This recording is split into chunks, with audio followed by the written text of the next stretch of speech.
right, good evening, everyone. As you can see, we've got John Perperian with us. He'll be discussing his run for Missouri State Rep out of District 141. Give me a moment. I want to make sure that the SD card is ready to record. And I should have done that before the stream, but you know, me and my old man brain not working out so slick. All right, well, let's start the recording now, and then we shall proceed with the Liberty Talk. In the restaurant of life, we're putting freedom back on the menu. It's the Missouri Liberty Report with John Williams, working with grassroots organizations and legislatures to make Missouri the freest state in the nation. Let freedom ring. All right, folks, and we are back with another edition of the Missouri Liberty Report. Thanks so much for joining Brandon and myself this evening. And riding along with us tonight is John Perperian. Perperian. I don't know if I'm pronouncing your name, so please forgive me. But he is running out of District 141 here in the great state of Missouri for the House of Representatives. And so we're just going to have a conversation tonight, folks. You know, when we do these shows, and I have a candidate who's running for office on, I don't bring them on to beat them up. I don't come on here to challenge their views. We ask the questions, and we allow them to answer the questions, and we move along. We're having a conversation. This isn't the Spanish Inquisition, if you will. And of course, every week I say this: Voodoo Queen in the house right off the bat, number one in the chat. Voodoo Queen is still ranking number one as far as being first in the live stream. And we greatly appreciate that. But, you know, before I keep mumbling on here, it sounded like a moron. Let's introduce our guest, John Perperian. Like I said, he is running out of District 141, which, John, you'll be able to tell me what counties that covers and everything else. But before we go any further, John, please introduce yourself. Tell us a little bit about your background and why you decided to run for state representative.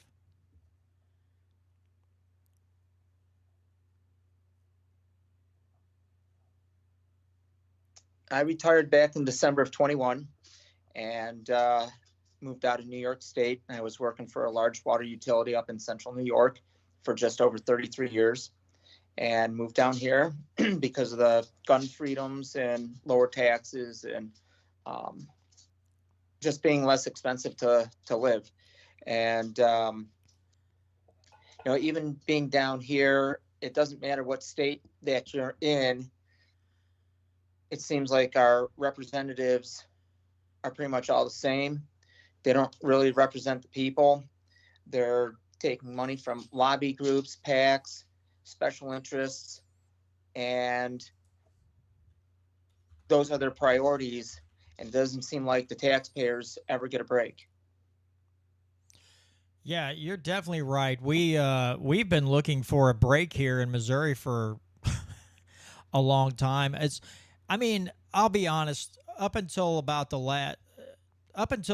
to 3 years ago, I really wasn't paying a whole lot of attention to Missouri politics. I was focused more nationally all the time, and you kind of lose sight of what goes on right here in your state as far as the amount of money they're getting from the feds, what that money's being spent on, programs created. Some of these agencies are growing, and you realize, well, good God, we're acting just like the idiot brigade, on the East Coast does.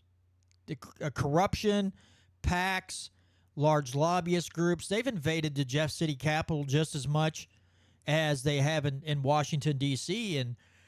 And people keep voting in this state because there's a certain letter behind that person, certain whatever candidate's name, because they are in a cult of political parties. And you have to, at some point, people have to look inward and go, okay, we're still in the same exact boat we were in 10 years ago.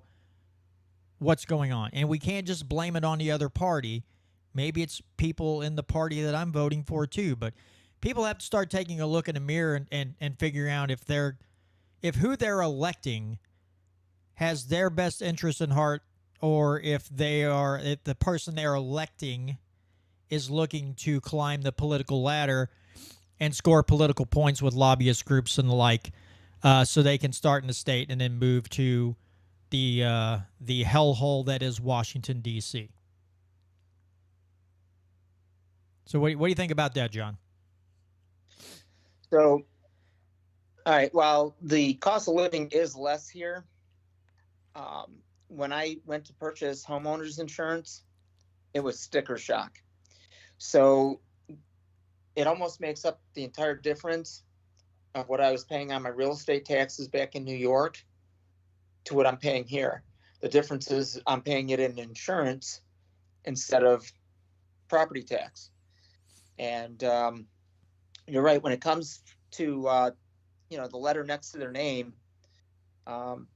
isn't the Missouri House Republican run? Why did we not get the grocery tax bill to the floor this year to help people like you and I and the people that are struggling to feed their families? Yeah. I was going to just expand on what you mean by a grocery tax. I guess there was a bill introduced that on essential groceries, certain items that there would be no sales tax on, and it never made it to the floor.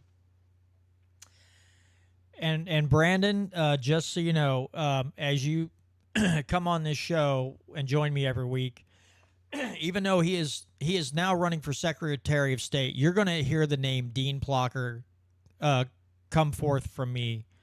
out of my mouth a lot when I talk about past legislative sessions. Between him and John Patterson and Lincoln Huff and Caleb Rowden and Mike Kehoe, some of the key guys. Now, Rowden is not running for higher office. Huff, Kehoe, Patterson is now the Speaker of the House. He was Majority Floor Leader. And then they're all running for higher Missouri office. And all of these gentlemen, if you had, I'll give you a couple examples. The elimination of sales tax on groceries.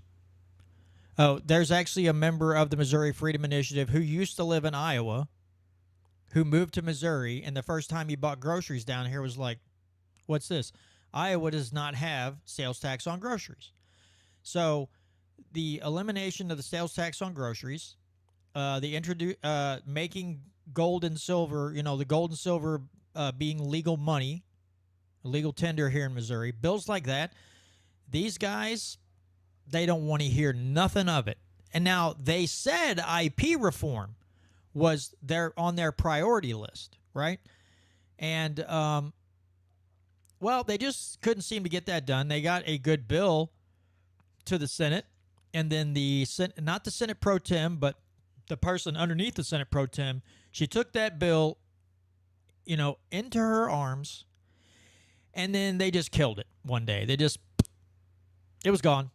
And she threw a temper tantrum, and that bill disappeared. So any good thing, because I'll admit, I'll say this to you, John, in particular, because you're running for, office here in Missouri. But this goes to you too, Brandon, in D.C. There is a problem where people think we need to pass legislation. Well, if passing legislation created a great society with the amount alone of federal laws on the books now, not to mention state laws, if more laws created a better society, a utopia, if you will, then we should all have kittens and rainbows in our houses. And we clearly don't. So writing legislation doesn't solve the problem. But we have had good bills come to the House floor and the Senate floor to alleviate the tax burden of people or to give them something else to invest their money in where they could. I don't know why you would want to pay taxes with your gold and silver, but you had that opportunity, and some store owner could take it as payment and no interest in that. So, and I want to get both your thoughts on this because one of you is running for state house and the other one's running for, federal office. We'll start with you, John, because you're the guest. Okay. What do you have to say about leadership here in the state when good things can't get done but every statist, corporate lobbyist, interest type bill seems to have the spotlight shown on it because, and let me add this, because people love to blame the leadership, right? They're like, oh, these guys won't let these bills hit the floor. Okay. But also, I think we have to put some onus on the reps. If the reps aren't willing to come together and say, you know what? We have got to let leadership know, hey, we know this is important to you, but if we don't do these things, then we won't vote yes on your bills either, and we'll let them die as well. That's not happening either. So I think the blame's split a little bit. But what are your thoughts on that? So first, I think we need to get back to the Missouri Constitution, where it states that it's one bill, one vote, and it should be one subject. As far as a gold and silver, I don't have a problem with that. We just need to find ways where it can't be counterfeited. Okay, but and Brandon, what do you have to say? You know, because again, the D.C. in the state, they love to blame the leadership, but it seems as it doesn't matter what political party it is, Republican, Democrat, won't band together and tell leadership, hey, the people have spoken. This is what they want. So until we get what we want for the people, you're not getting anything you want. I mean, talk about that, because it's in both places. I will say credit to the Freedom Caucus Republicans, because they actually stood up to exactly what you're talking about and exactly to what John was talking about a second ago with the one item voting, the single item voting. Kevin McCarthy refused to do that. He was trying to make a backdoor deal with Democrats to pass appropriations fundings to fund massive, to extend our massive debt even further. And the Republicans, the Freedom Caucus members were the ones who put in the ability when Kevin McCarthy was vying for the speakership. They agreed to allow him to be speaker. They agreed to vote for him under the condition that if he didn't agree to their rules, that they could kick him out. And so whenever he refused to do single item voting and was trying to make a backdoor deal with Democrats, the Freedom Caucus members got him kicked off of the speakership. And so I think that is one example of like a small group of Republicans bucking party leadership to get the change we're looking for. But the current speaker, Mike Johnson, he was smarter than Kevin McCarthy, and he actually got the Democrats to support him too. So now the Democrats won't support ousting Mike Johnson, even though he's done the same things that Kevin McCarthy did. And that's why the same people, Marjorie Taylor Greene and Thomas Massie, they tried to have him removed as speaker. And so there are members of if a small faction of one party or just a small faction in Congress is able to make lots of change if it splits a majority or if it disrupts the uniparty's system. As far as I think the big entities that run our government, not the politicians, but the big banks, the big corporations, they all are tied to our fiat currency. Our government is tied to the fiat currency for sure, with all of its debt. And I think they're afraid of losing that dominance. So if people start using gold and silver and cryptocurrencies, then the large powers in America lose their power over us and like with the debt and the interest that we pay and everything. And so I think, it's good to divest. I think it would be great if the Missouri House and the federal government would do something to take away the power of the fiat currency, because right now BRICS with Brazil, Russia, India, China, and South Africa, they're putting together their own plan to basically end the U.S. dollar's monopoly on trade currency for things like oil and foreign trade. So I think, first of all, just on a personal level, divesting away from dollar and having less of your money in savings. Like, money loses its value every year. You're way better to have assets than hold currency, and especially whenever America can't stop spending money. But I think it would be good for the people to give them the option to not have to have their values and their everything in their life and economy tied to a fiat currency. Definitely. All right, John, let me ask you another one, because this is big too. I mean, because of Senator Eigel, who's running for governor, your thoughts on the elimination of things. And I want to, this will be a two-parter. First, the elimination of the personal property tax, but then there is talk of trying to eliminate the state income tax, or income tax, either for the corporate side or for the people. Your thoughts on elimination of personal property tax and maybe the either our income tax, corporate income tax to draw more businesses here. What are your thoughts on the elimination of some taxation here in the state? Well, that's kind of what I'm running on. I'm basically running on the fact that I have not and will not take money from any lobby groups or PACs, and the fact that I want to work on eliminating either the personal property tax and or the state income tax. I think it's a great idea to lure people here. And there are ways to make up that money with traffic violations on the interstates and stuff. Highway Patrol will probably tell you that they don't have the resources, but if we hire the resources and they start giving out tickets, one, it's going to make our highways safer for your family and mine. And two, bring in the revenue from people from out of state instead of on the backs of the residents of Missouri. To me, that's a win-win. Oh, go ahead. I was going to interrupt you, but sorry, go ahead. And I thought the corporate tax cut did go through this year. They're talking about total elimination. There was, because of revenues growing, there was a slight cut it was built in some, I don't know if it's some statute or something where if revenues hit a certain number, then it, our as citizens and corporate income tax would drop a little bit, but the record amounts of tax revenue that they're bringing in, a couple, 2 sessions ago, 3 sessions ago, somewhere in there, someone introduced something that said, hey, we've got all this record revenue. We don't need to be spending it. So let's write refund checks. And then there were certain people in there that said, well, you have to give it to everybody. The stipulation was these refund checks only go to people with an actual who have actually paid state taxes. They're not everybody's getting the money. Only people who have paid a state income tax will get a refund. And it killed it because people are like, oh, you're not going to give it to poor people. They're like, they haven't paid in. They don't need a refund check. They don't pay into the state income tax through payroll or however. And it died a couple days before the session was over with. I do have a question though, because I've thought about this a lot. Go ahead. Sorry.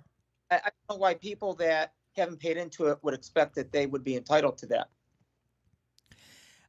It was honestly, it was some Democrats that were butthurt because they, couldn't get, they wanted to try to look like they were doing something for the poor. That makes my eyes roll back in my head every time I hear that nonsense. But another question for you. This is something I just been rolling around in my head. Is what if, I don't know, listen, I'm not a genius, and if you talk to me long enough, you'll figure that out, okay? And I'm not a monetary policy guy either. My question is, okay, we have a personal property tax and we have income tax. My question is, if we just, and I'm not saying this is the right answer, I'm just throwing things out there. Let's say somebody said, hey, if we had a usage tax. So anytime you buy something, you go to the store, you buy a car, there's a flat tax you pay on that. And that's it. So if somebody could go through and figure out how much revenue they would generate simply from a use tax, and the income tax and the personal property tax goes away. And so it's a win-win, because if you don't buy anything, you're not paying taxes. If you're a company and you're spending, and you're buying a lot of things, you'll pay more taxes. But the thing is, if you're some of these small businesses that own several vehicles, you're not paying a personal property tax on all those vehicles year after year after year.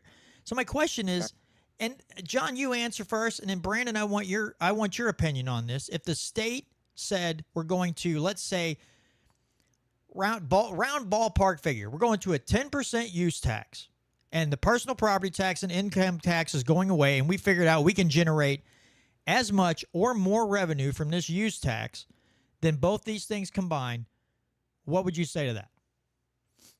I'd vote yes on that. Okay, Brandon, what are your thoughts on something like that? I mean, I know that libertarians like us like to say that taxation is theft. I'm looking at I'm looking at this as, it's like, okay, guys, hey, I solved your problem. We don't have to insult everyone every year and punish them because they've been productive members of society and decided to buy a car and then they bought a UTV. Right.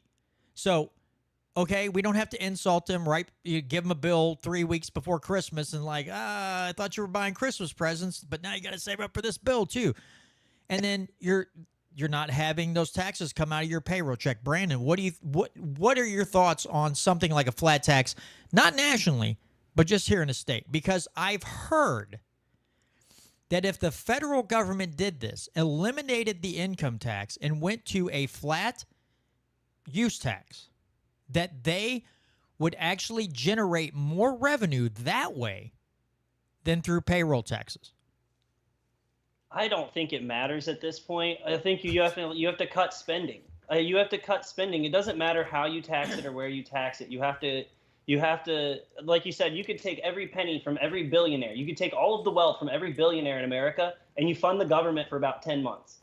Right. So it's not a generating tax revenue this way or that way problem. Either way, you're screwing over everyday people. If you go to like a use tax, all you're doing is discouraging people from spending money and possibly discouraging businesses from growing, all of these other things. You're encouraging people to stockpile wealth at that point, which I don't think would be necessarily productive. I think a flat tax is fair. I think by like a standard, it's fair. You could argue that, you could argue that 20% to someone making $40,000 means a lot more than 20% to someone making $100,000, $150,000. You can make that argument, but I think if you're talking about just straight up fairness, the flat tax is the fairest way to do it. But I think you're getting nowhere without cutting spending, more importantly. No, and you are right. Go ahead, John. Go ahead. Well, the flat tax is great because you eliminate any loopholes that people are using to not pay taxes anyways. And one of the biggest loopholes that people use is that they donate to 501c3s and nonprofits. So if you take that away, then all you're doing is cutting off money to a lot of charities. If these people aren't going to have to, if they're either going to give it to charity or give it to the government, they're going to, and you have to give 18% to the government because you've gotten rid of their loopholes, you're just going to see a lot of nonprofits get crushed, which I guess is one way to do it. But I think, like I said, I think if the federal government limited itself, and even the state government just limited itself to the things that it was entitled to do, no one would care how much, like the tax rate, no one would really care too much if it only funded the things it needed to first. And yeah, and this is me, this is me throwing things out, seeing what sticks, because I'm thinking, okay, I think, I guess, because, face it, guys, I got old man brain, all right? So I'm sitting here spitballing. But my thinking is, because people, and to what Brandon's point earlier, talking about differences in the amount of people, or the amount of money people make, right? And people love, again, we have Democrats, we even have some Republicans, like, we'll just tax the billionaires more. And so I think the best way for me, if I was going to try to sell a flat tax to the people of both of the major political ideologies, I would look at the Democrats and say, hey, if we don't have all these loopholes, then if a billionaire is going to buy something, he's got to pay the same amount of tax that you do. It's 10, 12%. It doesn't matter where you're at. You're all paying the same amount of tax. So you sell it to the Democrats that way, because like, hey, you're going to stick it to the billionaires. Those evil capitalists, what's are going to get their comeuppance now. there are a lot of Republicans that say they want to eliminate taxes. They just don't do a very good job of it. But I think you could sell it to both parties. Will the government actually want to do it? Because to lend, I've been talking, again, turning this over in my head a lot. The one thing, though, that you would take away before and just eliminate god-awful government spending in the state at the federal level. We know that's a huge problem, and you have to be delirious not to see it any other way but a huge problem. But you're crippling the IRS. And what is the best way to control the people of a country but by taking their taxes? And then, Biden wants to hire 87,000 IRS agents who can torment you at any time with trumped up crap and scare you into paying something for a decedent in your family that happened 30 years ago. You can't control people if there's no federal income tax. You literally cannot. If we just said we're eliminating the IRS, we're eliminating the income tax, and we're going to a flat 10%, there's no way, because the government, the IRS, the Federal Reserve Bank, all these entities know they have just lost control of the entire taxpayer U.S. population by eliminating that tax. And as much as they've already proven that they would actually, now, to Brandon's point, yes, if their revenue grew, the other side is that the government's like, we can up the budget of the military and this and that and this and that and that. We can spend more money because we're getting more revenue. And at some point, they're going to run into a deficit problem just like they are right now. What are we running at $2 trillion deficits each year? So that does lend to the problem. But they're just not going to do it because they lose control of the population. And I'm sorry, people may disagree with me on that, but if you want to control a populace, you give an arm of the government the power to take money from their paycheck. And then, again, I'm reading this book, Last Rites, from James Bovard, and there's just example after example of an IRS agent showing up at someone's house 20 years later, and their parent is deceased, and we had an overpayment on Social Security tax or a Social Security check. You need to cough up the money. And they're just showing up out of the blue. You can't, and it causes great fear, and it causes people to the government.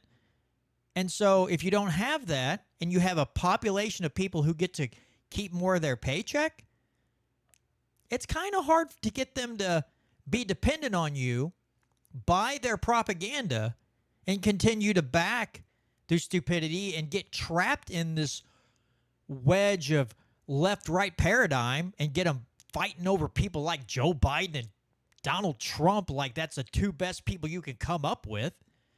It just creates a lot of problems for the government if you eliminate one of the most powerful agencies that they've ever created. So it does cause, I would love to cause the government a lot of problems. I'm not going to lie. I would love to make their lives a living hell every day of the week. 365. But right now, the system we're in, until people get it figured out, it's going to be a problem. So, so let me ask you this, John. And I should have asked you this beginning, but here we are. We're having a conversation, and I'm getting off track just like always. Ask Brandon.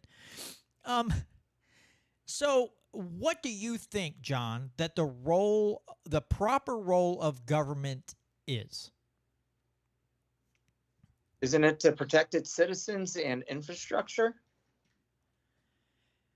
That's what I believe it to be.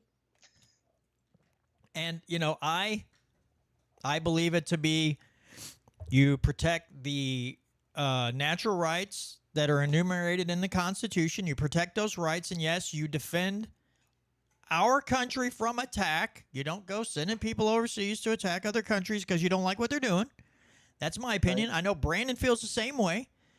You protect the natural rights enumerated in the Constitution. Yeah, you might have a standing army, but they're standing here, and they're not spreading 140, 150 bases across the world, defending their democracy. Insert Ukraine joke here. But, okay, So let me ask you this, John. If and Brandon, I know I'm kind of just motor mouthing on. If you got a question for John, just let me, just say, "Hey, stupid, shut up for a minute. Let me ask a question." Um, so John, let's say you got elected, and is there a bill? Is there something, an exact topic or some exact bill maybe you've thought of that you're like, I'd like to see this get done in the state to help the people out? What is a law or a piece of legislation or a law to repeal maybe that you feel very strongly about that you'd like to see get done if elected, or I should say build up a group of people and work together to fight against something or for something if elected to the state house? Well, I'd like to see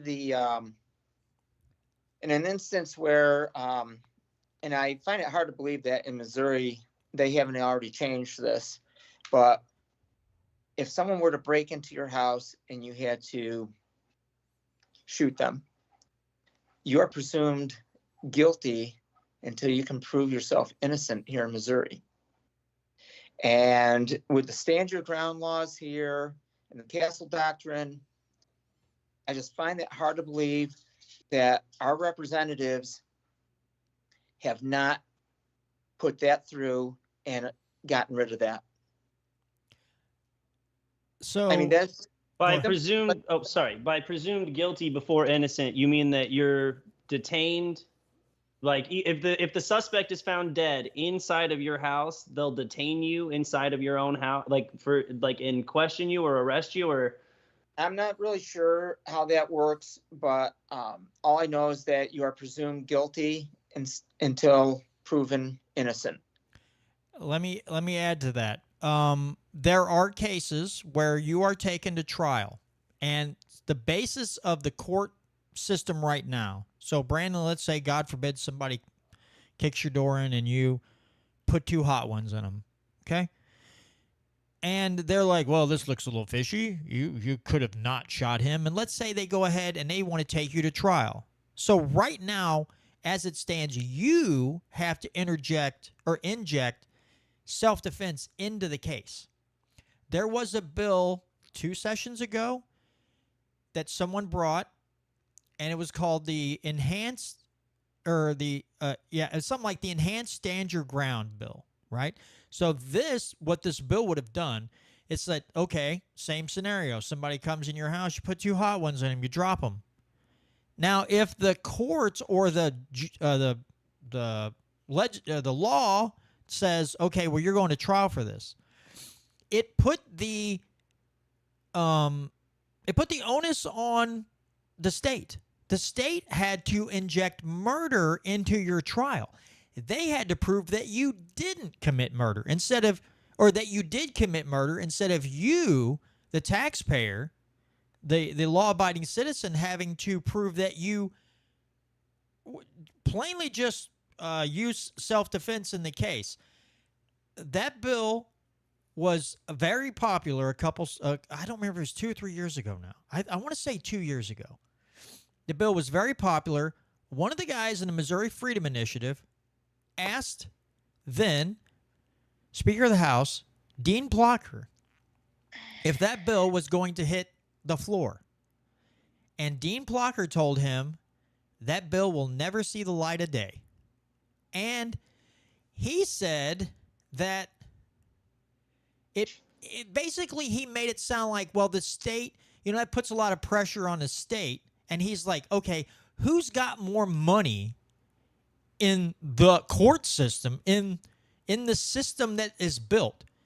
The guy who's working a 9 to 5, or the state who steals from everyone and funds these systems? Like, who's got more money? Who's got more revenue and resources to use at their disposal?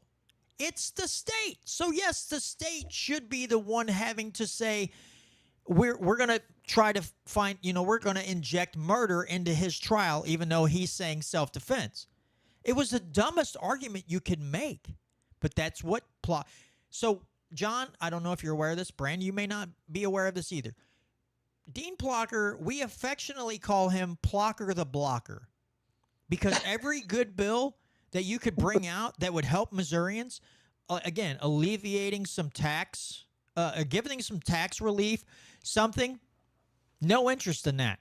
But every elitist, statist, lobbyist bill that you could shove down people's throats, the gold and silver bill, he got a freshman representative by the name of Justin Hicks, and apparently Justin didn't read the bill. He just introduced it for Plocker to tack on the CBDC into gold and silver. So and John, this is just a warning. If you get elected, these are the games that they play. Somebody will have a good bill. So Patterson will probably do the same thing. If you're an incoming freshman, they will hand them bills. They don't want their name on it. It'll be a piece of crap. And they'll say, hey, would you, introduce this bill, take it down, and, have it whatever. And a lot of these freshmen they feel honored that the speaker or the majority floor leader brings them a bill. Like, oh, sure, because they think if I do this, then my bills have a better shot. But they're awful bills. They're not liberty-loving bills. It's just a freaking joke. And so it's that's what they do. So warning to you that's going to happen a lot. But well, I can tell you that being retired, I'm not looking to make friends there if I don't have to. I've got no problem telling one of the other senior reps where to go or where to stick it. I'm not going to get bullied. I'm not going to get pushed around. And I will make that perfectly clear to them right up front. Got a question if I can jump in here for you. Yeah. What are your thoughts on sports gambling? Because both of our neighbors, Kansas and Illinois, one heavily Republican, one more leans Democrat, they both have legalized sports gambling. Where do you stand on that issue? That's kind of a tough one. The biggest thing is, how is it going to benefit the residents of the state of Missouri? Is it going to lower our taxes? Is there going to be things put in place to make sure that there's not an increase in crime and things of that nature? Because we obviously, if we don't have enough police on the force that can control the, inbound crime that would come with that, then that's going to be a problem. There needs to be a clear benefit to the people of the state if we're going to do it. So to the millions of people who just want to do the gambling, like that, it doesn't, like the benefit to those people who want to just have the freedom to gamble, that is not, that in yours that's not enough of a justification. There would have to be more to that for you to vote for this. Yeah, because I think to bring a casino in or something could create a lot of problems. And we want to look at everything before, going through with, let's have a casino built here, and then all of a sudden there's unforeseen problems that they didn't, investigate beforehand or look into that could have gone along with that. And we should be looking at some of these other states and cities that have allowed casinos to go in and look at everything that's involved in it. And did crime increase once they went in? And how did they address it? Well, I will say specifically to that question, or to that point, there are plenty of casinos in the St. Louis area. I'm from O'Fallon, so I'm right outside of the St. Louis area, and there are a bunch of casinos there, and there's a couple on the other side of the river in Illinois. And the people are still gambling, but a lot of people are going across the river to do it, where those businesses are collecting the revenue and those people are collecting the taxes, because you can bet on, there's basically bookies there where you can go into the casino and legally bet on different sports games, which is drawing over not just the people who bet on sports, but gamblers who would gamble at the casino and then separately bet on the sports. So they're If saying we're- that. If Sorry, we're go ahead. losing a lot of revenue, then we should do it. Okay, I have another question for you. So your district, there's only kind of seems to be two different types of districts for the state house in Missouri, small ones or large ones, and you are in a large one. Your state house district is actually almost the same size as my U.S. House district. And so I just want to know your opinions, like the challenges and the advantages of running in a large district with same population as the smaller districts, but just more ground to cover. But is there advantages and disadvantages to that? And what's your opinion on that? Well, the disadvantage for me is my whole committee consists of me, myself, and I, and so it's a good thing. I'm off for the summer because I drive school bus for one of the school districts up at the lake, and so I've had the summer to go out and campaign. But I can't tell you how many miles I've had to put on my truck, driving down to the northern part of Douglas County and, trying to find places and these gravel roads. And it's been very interesting. But I will tell you, it was just the other day, out of all the houses I've gone to, it was the first time the other day I actually got chased by a dog. Yeah, you run into some challenges door knocking. Fortunately, that's one I haven't encountered is the dog chase. But when I used to call myself and consider myself a Republican when I was doing it in 2020. I didn't get chased by the dog, but I was with someone and they went into the yard and the dog chased them out of the yard. So it does happen to people.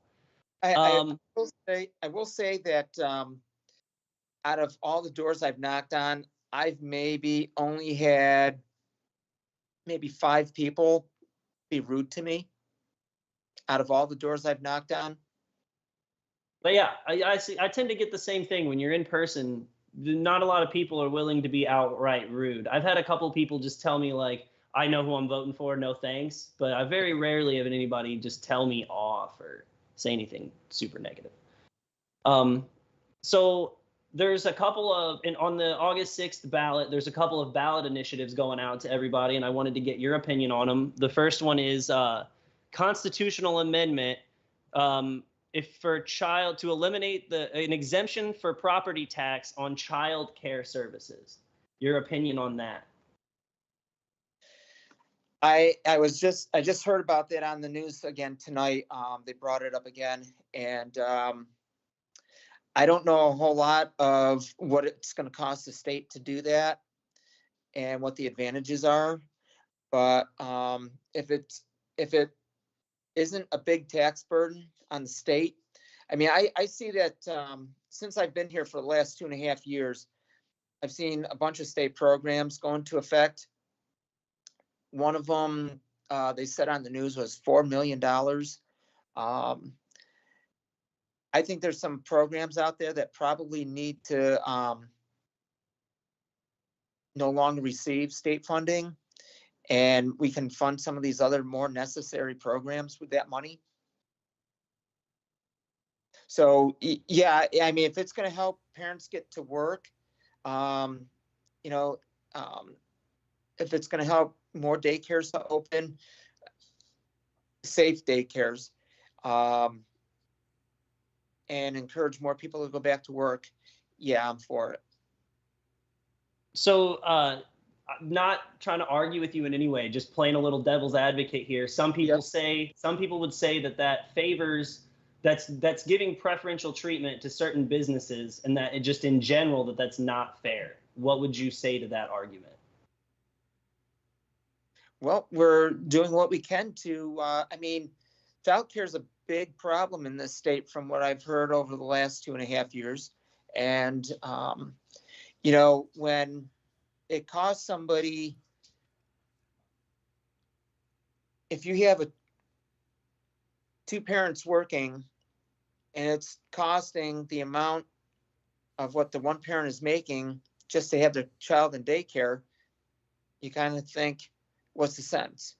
So if we're going to keep people working and stuff, we need to do something to, make daycare affordable for them. Oh, I'm actually expecting my first child in October, and my wife, or my fiance now, but she will be my wife soon. She's going to be the stay-at-home parent, and so that's exactly how we're tackling that. Not to mention that that's always what we've wanted, but separately, the cost of childcare, the cost of sending someone to daycare is so expensive. Right. But again, it's to say you'd have to. It's hard to say whether or not this specific exemption for certain daycares would necessarily even directly lead to lower prices. You'd have to think it would, being a tax exemption, but you never really know. So the other ballot initiative that we have for August 6th is a requirement. It's allowing the state to require Kansas City to fund their police department to a certain level. Your thoughts? Well, not knowing a lot about Kansas City, I do hear that the crime rate there is pretty high, and I would say, yeah, that might be a good idea, but I don't know a lot about that, so Just again, devil's advocate here. This is just an argument I've heard against it, is that it takes away the autonomy of the people who live in Kansas City to determine what their tax dollars should go to in their budget. So anything to that argument? Well, they should have a say in where their tax dollars are going, for sure. But you get to a point where is a bigger police force going to make enough of a difference that the people are going to actually see that and feel safer? All right. Well, I've got a question from the live chat here, John. What do you think about elimination of, here 3 years ago, they imposed the gas tax here on us in Missouri. They couldn't get it done the first time because they wanted to do it in one fell swoop, and that violated the Hancock Amendment. Not to mention that it failed on the ballot 2 times.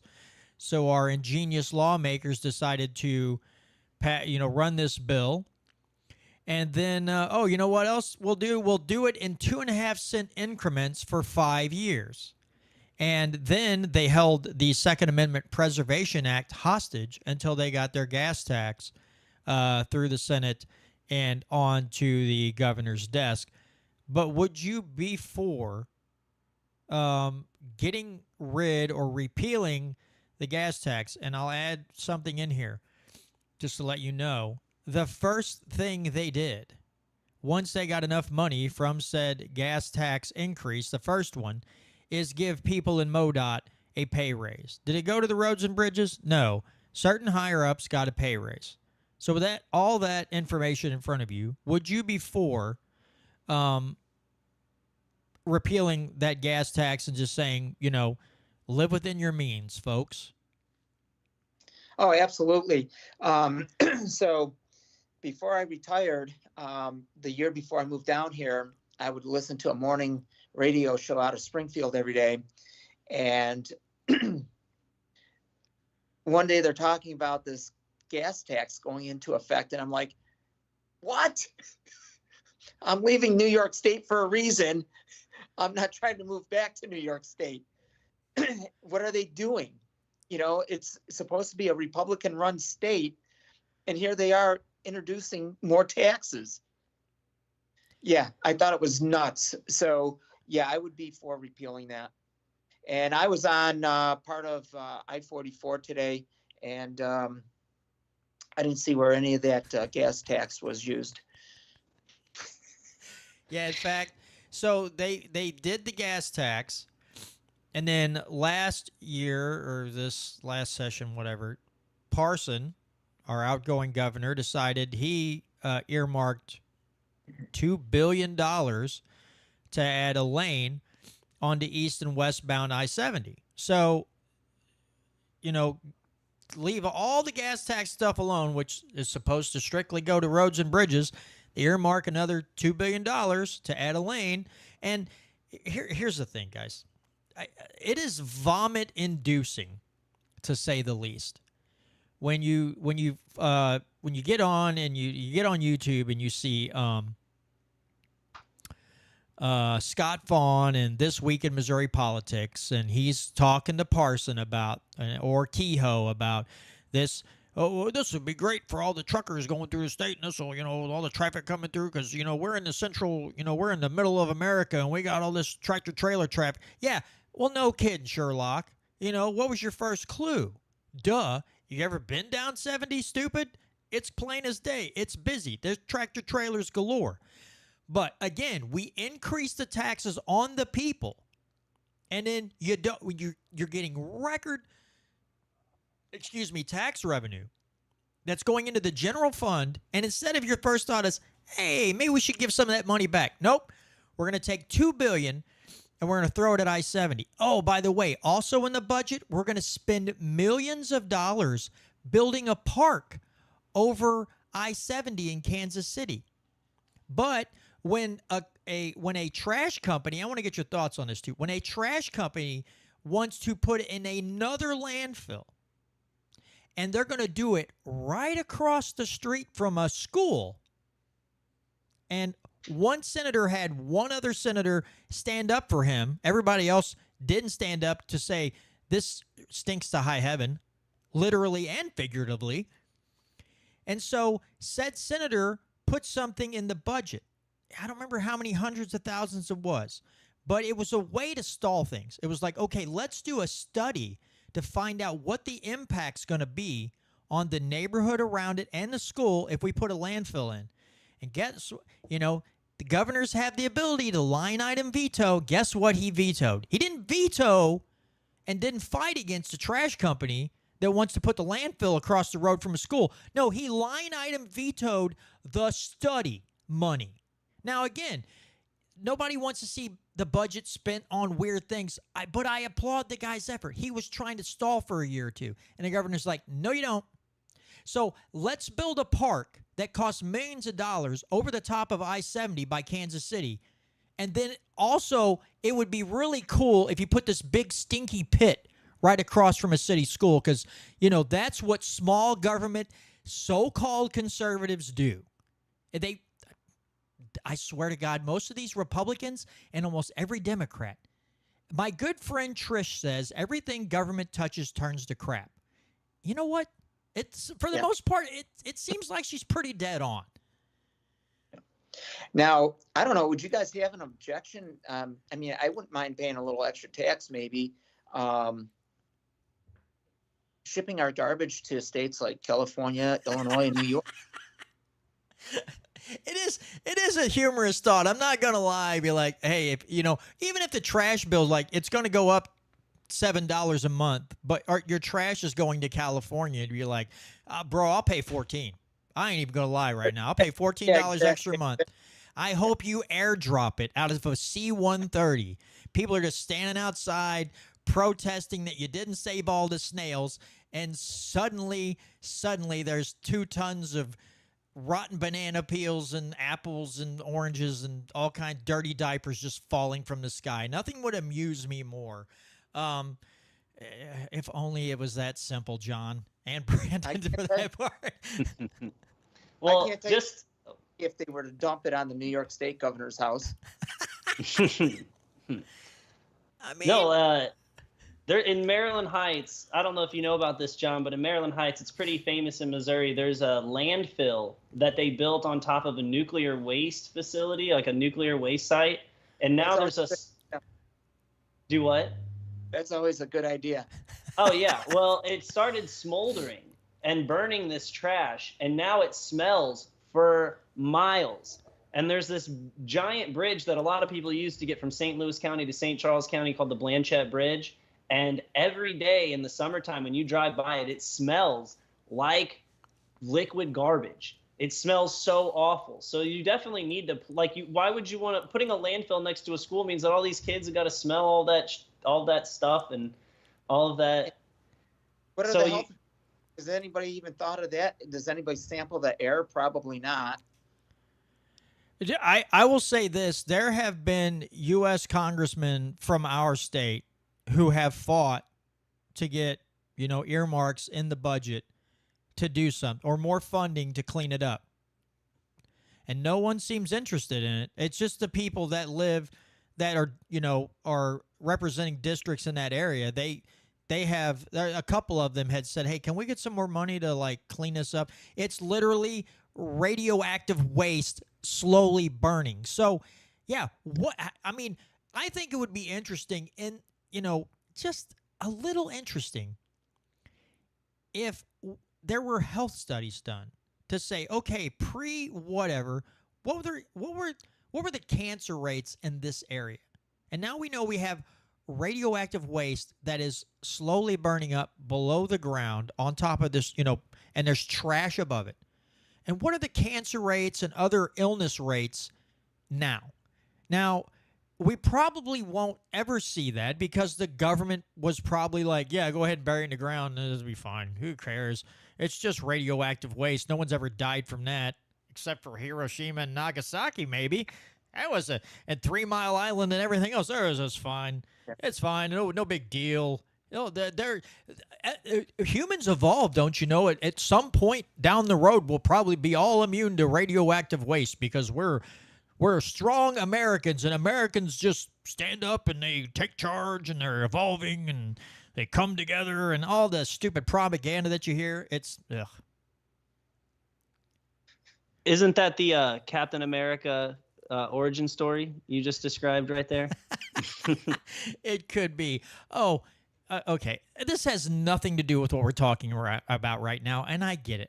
But I have to say it, okay? Because you brought up Captain America, Brandon. If any of you out there listening enjoys movies, and I'm not a big movie guy, but if you haven't, and if you love movies, if you like the Marvel Cinematic Universe, if you haven't gone out and seen Deadpool and Wolverine yet, then you're a communist. Go watch it. And now we'll move on. But what's Tom say? Glow in the dark poop. Who needs nightlights? Good old Tom's always got interesting comment. Now, John, I'm just putting this out there, buddy. If you get elected, you need to associate yourself with gentlemen like Tom Martz, because Tom Martz, he's generally watching the live stream every Friday. He teaches the state constitution, and he actually does state constitution classes. You can invite him to what town you're in, whatever, and I think it's better if you have a larger group, but he doesn't care if it's 2 people or 20 people or 100 people. But he will he will show up. He's happy to show up and teach the people the state constitution, because let's be honest, most of our state reps and senators and Tom's organization grades the legislation and the constitutional voting records of all state senators and reps. In the Senate side, the highest was 80-something%, which is Mike Moon. And if you don't know who Mike Moon is, look him up. He is the most constitutional rep, he's the most constitutional senator they've had in there for some time. On the House side, the highest was 59%. That was the highest constitutional mark that anybody got. Wow. And so it speaks volumes that because here's the thing. Everybody that like Brandon, if Brandon wins U.S. congressional seat, he'll have to swear an oath to defend and uphold the federal Constitution. And if you win state rep, you swear an oath to uphold and defend the federal and the state Constitution. And they don't, I don't think the majority of them know any section, any article, like we were talking about right off the bat, single item bills. You got one thing in the title, and the body of the bill has to coincide directly with the title. I played audio, I think last week, of Senator Moon on the Senate floor talking about a bill that was for broadband companies, and stuck within it was stuff for sewage. And he's like, okay, this might be a good bill. I haven't had time to sit and investigate the whole thing and read it all the way. But when I come down and 8 items down included into this bill is sewer and water, what does that have to do with broadband access? Internet providers. What does sewer and water have to do with that? And he's exactly right. And I want to tie this when we're talking about tax credits, and I'm just giving you my opinion here, okay? When we're talking about tax credits, we've had a lot of agricultural tax credits doled out by Parson and some others in this state. But if you open up your state constitution, anything that you do as a representative, governor, senator, whatever, has to apply equally across everyone in the state. So if you're giving out a tax credit to someone because they own a certain type of business, that bill is automatically, without a second thought, unconstitutional. So if the people in that building swear to uphold and defend the Constitution, as soon as that bill lands on their desk, they're like, well, I can't do this. But they don't. They see it as, I get political points from this group of people in my district, and it's going to make them more likely to vote for me. So anytime tax credits are rolled out, the majority of them will vote yes on it. And I get it. It's great for political points. You look great to your constituents. But if you're basing your role as a representative or senator or governor or secretary of state or whatever, and you're basing it off the rules laid out in the Constitution, then you're breaking the rules. You've broken the rules. But it's just commonplace. I don't know. Let me ask you this, John. Yep. If you were to sit back, let's say someone was talking to you about a piece of legislation, the government should get involved in this, and you know automatically that if the government gets involved in it, it's going to cost a lot more money and it's going to be a train wreck. How would you talk to that person to say and explain to them, hey, this isn't a good idea, and here's why. So let me, I'm trying to come up with a scenario here.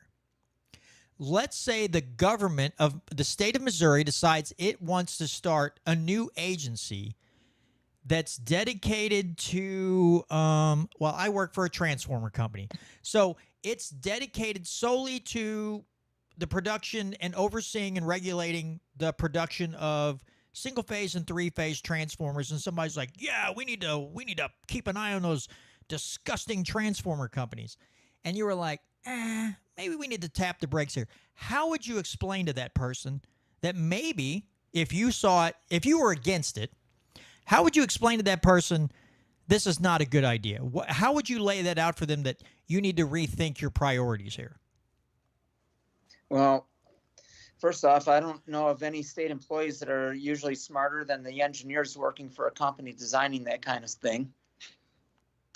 Can we agree on that? Yeah. And we already have federal agencies that oversee, pollutants and everything. So why would we need more? Why do we need to spend more tax dollars to hire more people at the state level and state retirements to oversee something that is, first off, isn't an issue, but already has oversight to begin with? Okay, go ahead, Brandon. Go ahead. I knew you were going to say something. I was just gonna ask you another question about your campaign. So we've talked about the different ways the different taxes you want to eliminate and different ways to meet those funds. But I want to specifically ask if there's any items in the Constitution or any items in the state budget that you're looking to eliminate, in areas in particular where you would focus on looking for ways to cut spending. So I've only been here for just about 2.5 years, so I'm not real familiar with a lot of that stuff. But I would like to introduce some legislation that wouldn't raise taxes on, property owners, homeowners, but protections for them against fraud and stuff. Holding the financial institutions responsible if they give a fraudulent loan to somebody and didn't make sure that they had the proper property owner when they did that, because a lot of times you see these companies on TV advertising, oh, get this insurance so that somebody can't steal the deed to your home, or file loans against your property and stuff like that. It shouldn't be the homeowner or the property owner's responsibility to have to defend themselves 365 days a year against these things. The state, that's what they should be doing. These are things that doesn't cost the taxpayers money to put these bills into effect, so that these financial institutions are held responsible for not doing their due diligence when approving these loans.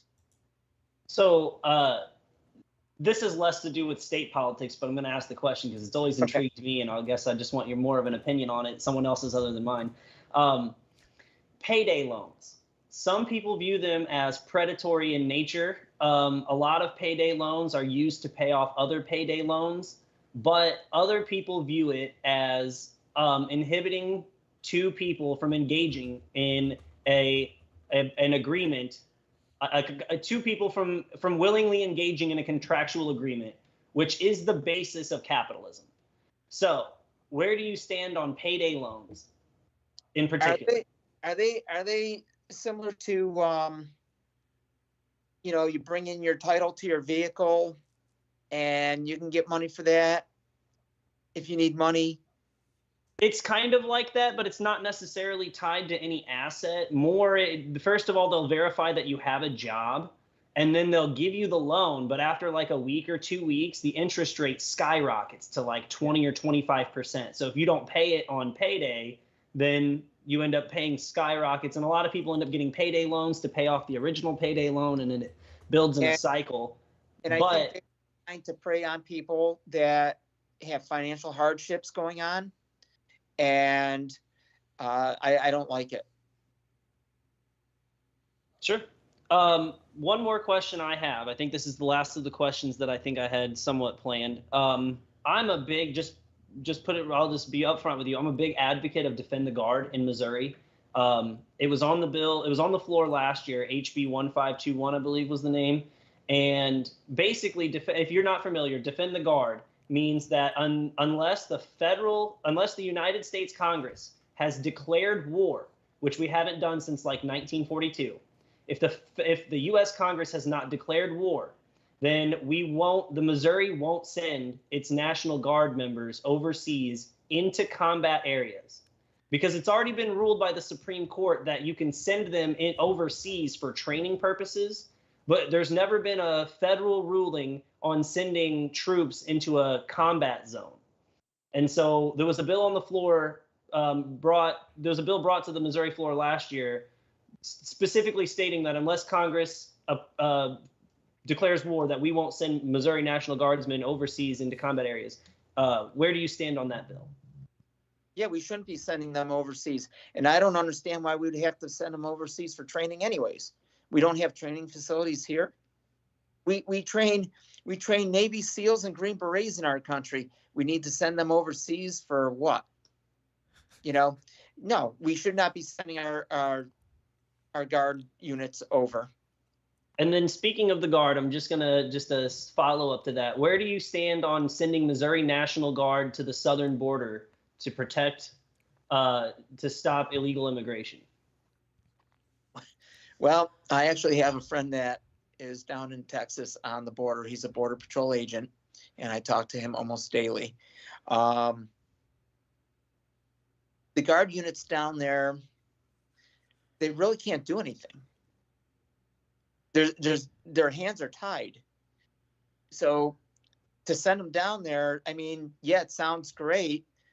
And if they were given the ability to actually do stuff and apprehend people, then yeah, it's not a bad idea. Maybe if they need help on the border. I mean, basically, we should close that border down. But and if we're going to send people down there, they should be being utilized instead of, just kind of standing around where they can't really do a whole lot. So would you consider this more posturing by state governors than actually addressing an issue. And so, and I guess a follow up to that would be, not that you have to out your source or anything, but just from your outside knowledge, from your friend who works for the Border Patrol, there's not very much coordination between these National Guardsmen and the Border Patrol, or that they're not allowed to coordinate. They're really not allowed to do a whole lot. And so, it's, what are they doing down there then? And I think a lot of the states that were sending units down there, it was to send a message to Joe Biden. And but I mean, if you look at all these National Guard units from all these states that were sent down to the Texas border, nobody should be coming across, right? But they still are. So it's like, then what are they doing down there? Right. Absolutely. Yeah, that's a great point. And to lend just to this whole conversation, nothing is more irritating to me than again, we were talking about it a little bit before the show, the amount of flyers that I'm getting in, and the people running for Secretary of State or whatever they're running for. Kehoe is out there now, like, I want to be tough on the border. Bro, the only thing you're tough on is my wallet and my liberties, and that's about it. Everything else you're real great with.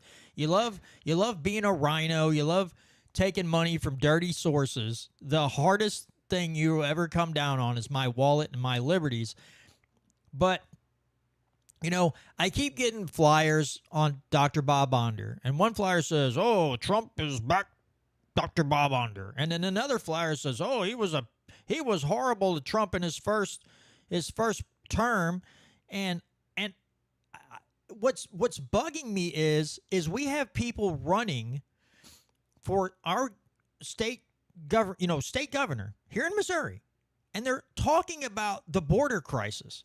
Now, I get it. If those people are coming into Missouri illegally and they're not being productive members of society and the state's giving them welfare check after welfare check and all, that's a problem. But why are my candidates for governor talking about the border in Texas? Like, it's as if state sovereignty is something that they've seen written in Egyptian hieroglyphs and they have no idea what it means. Like, state sovereignty, what's that mean? Like, I don't know, you jackass. Have you ever looked it up? Have you ever thought about it? But here's another problem that I'm seeing, and it's with all the gubernatorial candidates, Republican and Democrat. They're tying their message to things from the federal government. It's like, dude, stop doing that. We should be a sovereign state, not be holding to what the idiot brigade in D.C. wants, and yet you want to tie your political message to Donald Trump or Kamala Harris or Joe Biden. But can I blame them? Because the voters in this state just trip all over themselves to go, that guy likes Trump, yeah, I'm voting for him. Or that person likes Kamala Harris, I'm voting for him. It's like, okay, can they think by themselves? Do these people have any ideas that are of their own? No, they don't. They're just riding the coattails of people in D.C. And so I know there's a lot of people that watch the show, and there's a lot of people that are voting for Eigel. My problem with Eigel right now is he's riding Trump's coattails at every turn. Everything that Trump says, he's parroting, and it bothers the crap out of me. It's like, dude, I get it. He wants to eliminate the personal property tax, and that's outstanding. That's amazing. I love it. Great idea. Please take that away from me. I might even come up and give you a big hug if you did that. But all this other stuff, I'm going to deport all illegals. No, you're not. You never will. It's not going to happen because St. Louis and Kansas City isn't going to go along with it. Possibly Columbia, Springfield. They're going to fight you at every turn. They'll probably try to become sanctuary cities because whichever way you're going, they're going 180 the opposite direction just to be a pain in your neck. So I'm very disgusted by people running for higher office in Missouri who just want to tie themselves to, whoever the big shot is running for the top elected position in this country. It's absolutely, again, it's vomit-inducing. And I'm like, guys, it seems like you don't have an original thought. and it really bugs me. If I'm talking to someone who's running for office and I ask them things and they keep going back to propaganda that's been given to them in an email or a sheet of paper from the party that they're representing, okay, well, it seems to me you don't have an original thought.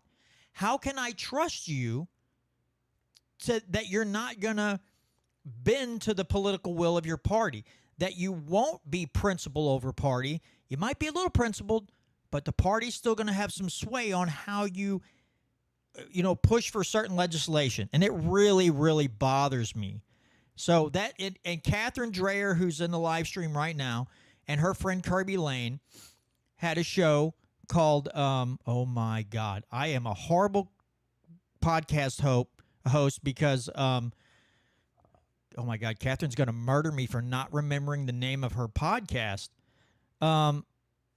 Rogue Politics. Oh, I got it before she put it in the live chat. Rogue Politics. All they did, John and Brandon, was they went through, like Kirby printed out the entire state budget, and they both went through it page by page by page. And they also look at PACs and people who fund these candidates and then who runs those PACs. So if you ever get a chance, look up Rogue Politics. I mean, they both got things going on in their lives, and they haven't been able to do podcasts lately. Go back and listen to some of their stuff. These two gals don't have shovels; they have backhoes, and they're digging it up. Let me tell you. But John, I see you got something in your hand there. I know you wanted to hold it up. So what you got? Yeah. So okay, you're talking about people riding Trump's coattails, and so I didn't get one of these in the mail, but somebody did, and they gave it to me. And then we'll go into who paid for it. But here you go, right here. Oh yeah. Oh yeah. That's who that's one of the candidates running in your district, right? Yeah, because they're I mean, together they're going to save Missouri. But until these people say, well, we want you to vote a certain way on a bill, and then that all changes. Because that's paid by the Missouri Priorities PAC. Sent that out. And I think it's funny that one of these PACs that I think is backing Melissa sent out some negative stuff about Zach Williams, who's the other candidate. And he's out of Wright County, and saying that, oh, he's taking lobbyist money, and so his interest is with the lobbyist groups, not you, and this and that. She's taking more lobbyist money than anybody. John, well, that's their go-to play. They just blame you for the things that they do first. They'll do something and then blame you for it. If that's the case, here's the candidate that hasn't taken one red cent from any lobby group or PAC and refuses to. So here I am. Vote for me on Tuesday. Brandon brought up Captain America earlier, and I think they should all have maybe we find somebody who makes them shields, but it'll just have like whatever political party they're running for. That'll be the emblem instead of the big star in red, white, and blue. And then they're like, what's this? Is like, oh, this is your deflector shield. Because I've watched your campaign. You're blaming that dude for doing what you've done 10 times worse. So anytime someone tries to point something, you just hold that up and you deflect it in the direction of the guy that you're running against. Like you're some kind. But instead of that, you're like Captain Douche Canoe or whatever your name is. But it wouldn't be a cool name. It'd be a really bad name because then everybody knows exactly who you are. It's just like the old thing that you see all the time, and I think it's a valid point that the representatives in D.C. should have to wear all the lobbyists who back them, put patches on their jacket like NASCAR drivers. People, it's funny, but I don't see a problem with it. It's like if you don't have anything to hide and you're true blue freaking I'm all American and I'm here for you, You should have absolutely no problem putting all the names of all the organizations and companies that give you tens of thousands of dollars in Yeah. lobbying campaign donations. As much as I agree with you, and I understand that obviously that's a joke in a sense, but what bugs me about the truth to what you're saying is that all of that information is public, and I scream this from the rooftops as much as I can, is that there's a website, opensecrets.org. It is dedicated to compiling FEC data and telling you exactly which corporations, which lobbyists donate to who, how much is funding. It's a giant, like, I mean, they're great. Their website is fantastic. And so I think it's crazy how accessible that information is for how many people have no idea who's funding their politicians on the national level. Like, you can find that out in a heartbeat. That's like, I could tell you all of the dirty corporations that have been funding Ann Wagner for the last 12 years. And so, as funny as it would be, like, as important as it would be for them to, like, wear it out in public on their jackets, it's crazy that the information's out there and most people just refuse to look at it. Yeah, there's another organization, and Brandon, we've got to get somebody from this group on. Open the Books. I did go to Eigel's kickoff event when he was doing his exploratory run he was announcing he was doing an exploratory run for governor. They had somebody from Open the Books come up and do a little talk. And dude, what he talked about was insane. He was talking, now they got the payroll for lifeguards in a certain area of California. And there was a lifeguard, if I'm not mistaken, was making $750,000 a year for a lifeguard at a beach. And they were talking about how much money these people, some of them were getting $250,000, and then all the benefits. So I've got to get this organization on because, and they have I think it's openthebooks.org. I signed up for their email list, and I randomly get emails from them. But you can go to their site, look up your state, and they will audit books of counties and cities. And you can go through and see, and they like, look at the red flags we got here.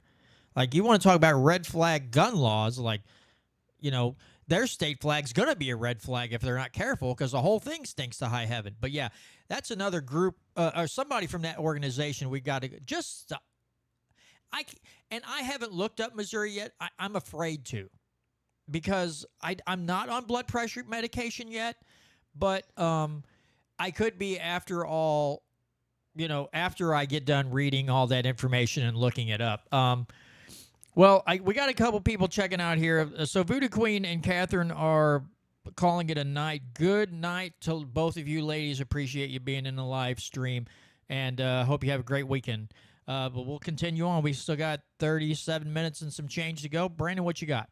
Yeah, so I just had a question for John. Are there any politicians throughout all of history, particularly, I guess, American history, but any founding fathers or any ex-presidents or anybody that you emulate in your political thinking, or any where you get your inspiration from as far as your political views? One would be Ronald Reagan and Donald Trump. Okay, so I'm just asking this. Is there any policies with Donald Trump in particular that you disagree with? Can you name policies or different positions that he holds that you don't necessarily see eye to eye with him on? Not really. I pretty much agree with just about everything that making these other countries pay their fair share of their bills, instead of it all being on the American taxpayers paying these fees and everything that get paid around the world with the UN and stuff. And I agree with them. The border should be closed, and if people want to come here, it should be legally. And we really need to start cracking down on these drug dealers and stuff. So I guess my big harp running for U.S. Congress, I'm very foreign policy oriented. That's where I find a lot of my inspiration running for Congress. And I guess more, not necessarily foreign policy as much, but just his cabinet position people. And he ran on Drain the Swamp in 2016. He's running basically on the same Drain the Swamp message in 2024. But he's had talks with putting people like Jamie Dimon, the CEO of JP Morgan. He's had talks of putting Nikki Haley in his cabinet, talks of Larry Fink, the CEO of BlackRock, in talks with those kinds of people. Do you believe that him putting these people in the cabinet kind of corrupts him, or do you think there's some sort of strategic advantage that we don't see there? Well, I would hope that there's a strategic advantage. His last cabinet, he had a whole bunch of people he couldn't trust and turned on them.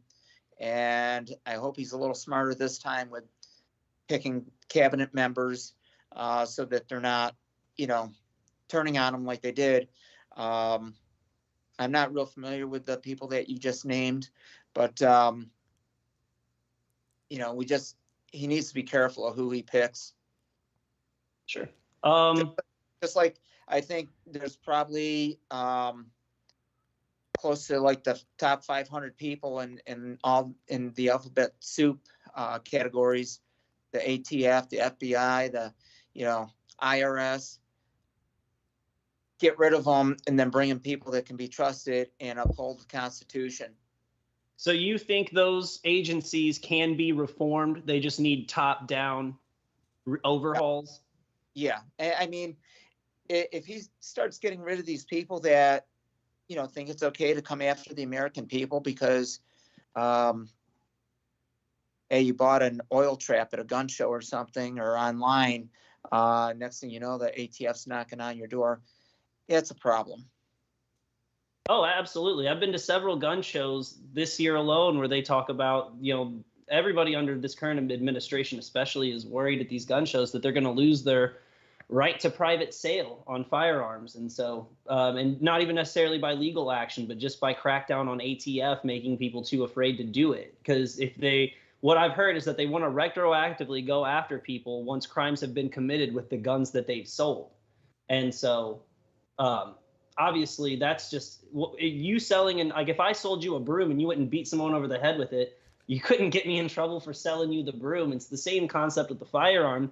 Most firearms are held by law-abiding citizens. Most firearms are used for recreation, hunting, and protection. And so, yeah, I think I definitely would hope that Trump would have better judgment this time around. Personally, I'll just say it outright. I don't necessarily think he will have that same kind of. I think he's on a trajectory, in my opinion, to entrap himself with the same types of people who got him in the same place in the first place. He's making deals with the same people. So I just, as a libertarian, I'm very cautious of who Trump puts around him. And like you said, not necessarily that Trump's the one making all of these poor decisions. He seems on paper to want to make the right decision, but he just surrounds himself with people who make bad decisions for him. Yeah. Well, we've got the same question posted by a few people, and they want to know what your thought. Like, do you believe that entities like the ATF, the IRS, FBI, CIA, I mean, like you were talking about, the alphabet agencies, do you believe those are even they should be constitutionally allowed to exist in the first place? Because that is okay. Fair enough. Absolutely. They are meant to intimidate us and scare us. Yeah, and when I interviewed a libertarian candidate for president, Michael Rechtenwald, and we were talking about this because, a lot of people, and it doesn't matter who it is. I don't care if it's a state rep, if it's a governor, if it's a county commissioner, if it's a mayor, if it's the president. People have to get past this view that one person getting to office is going to cure all that ails us. That is the most faulty type of thinking that you can have. And I'll say that as a huge, rabid Ron Paul supporter. Love Ron Paul. But if Ron Paul would have gotten into office, he wouldn't have been able to eliminate everything. The only thing that Ron Paul would have probably done is every crap bill that came through would have been like, well, guess you guys are going to another veto session because I'm not signing that crap. And he would have, and it would have been a nice scenario to have, because John and Brand, you know how this is. Congress, the president and Congress will blame each other for, well, it's like, I asked Congress to do this and they haven't done it yet, so I'm going to do it. And then Congress say, well, we wanted the president to do it, but he hasn't done it yet, so we're going to, and they're all going to bluster and bloviate and bore us all to tears. But it's like, it would have been nice to have someone in the White House that said, hey, if it has to do with anything with taking away any of your natural rights, increasing spending, increasing taxation, it's an automatic veto. And you could have greatly depended on Ron Paul to do that. I would guarantee that most of the time, the Congress would have overridden his veto and said, well, sorry, old man, we're doing it anyway. But then there would be no hiding and playing this political ping pong match between two branches of the government on who's at fault. Because if the press went to Ron Paul and said, why did they do this? Or why did you do this? And he'd been like, why did I do it? Go over there and go to the Capitol and ask those people why they did it. I didn't do nothing. I vetoed it. Those weird freaks did it. And I would have just appreciated that, because at least maybe I can't. The mentality of some people in public astound me, how little they think. But it might have gotten some more people to look at Congress and went, wow, if it walks like a duck and quacks like a duck, it must be a duck. And it's also covered in oil and feces, so it has one stinky duck. But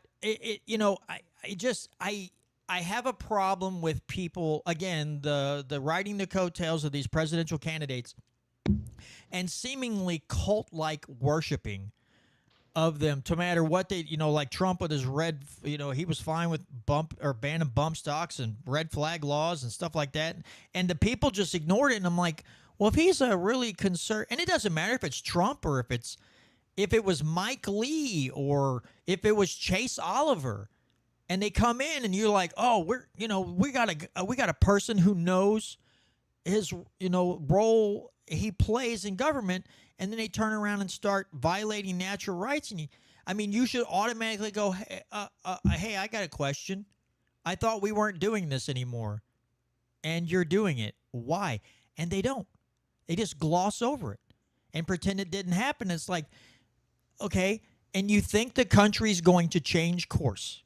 But that's the same way here in Missouri, with the likes of Huff and Kehoe and Parson and so many other of these in the Senate and the state reps and the higher offices in Missouri.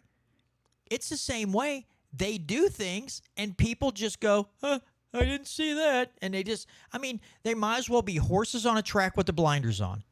And then their elected leaders just flogging them, and they just keep running and like, I'm just here to please you, sir. Okay, take the blinders off. Look on your back. See the guy riding you and beating the snot out of you? That's why we're still in this situation right now. And you choose to just keep running headlong, chasing the dangling carrot in front of you, and it's disappointing. And I wish we could. I hope we can figure out a way to get people as a whole, not all of them, but a good majority of people to start thinking, you know what, I'm just going to pull this. I want to play this very short clip from, I think, probably the last great president that we had. And it's been a long time ago, and his name is Calvin Coolidge. But it's only like a 13-second video, but let me play this real quick. The people of America to be able to work less for the government and more for themselves. I want them to have the rewards of their own industry. This is the chief meaning of freedom. Until we can reestablish a condition under which the earnings of the people can be kept by the people, we are bound to suffer a very severe and distinct curtailment of our liberty.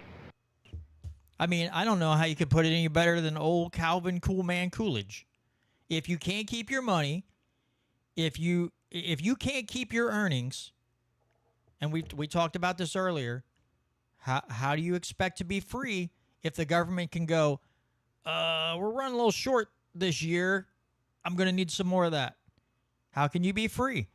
And it's, and I'll ask you this, John. Do you find the concept, the foundation of freedom, which is don't take people's stuff and don't hurt them? You find that's a pretty basic concept, right? It shouldn't be that hard to Yeah. follow, correct? Correct. But it's so convoluted now. That guy's doing stuff that I don't like, and instead of being an adult and say, well, I'm going to go talk to this person, and we're going to address this, we're going to sort this out. What do? They go run to their friend in government and say, we should have a law against that. Okay, well, that's not freedom. Once I step off my property and go, like, John, if you were my next door neighbor and I thought your grass was too tall, and I just called the city on you instead of walking over to your house and going, hey, is your lawnmower broke down? You're having a health problem. You can't cut your grass. Do you need to borrow my lawnmower? I'm just asking. If you can't cut your grass, you don't want to, that's fine because it's not my yard. I'm just asking as your neighbor. But instead, I'm going to go to the city and have them instate some kind of code that we have to hire a code enforcer for, and then some idiot's going to be measuring your grass. People think that's funny, but a neighbor that used to live directly across the street would do that to his surrounding neighbors. He would go out at night with a ruler and measure their grass, and if it got over like 3 inches, he was calling the city. Now, he never did that to us because he and his wife knew my wife.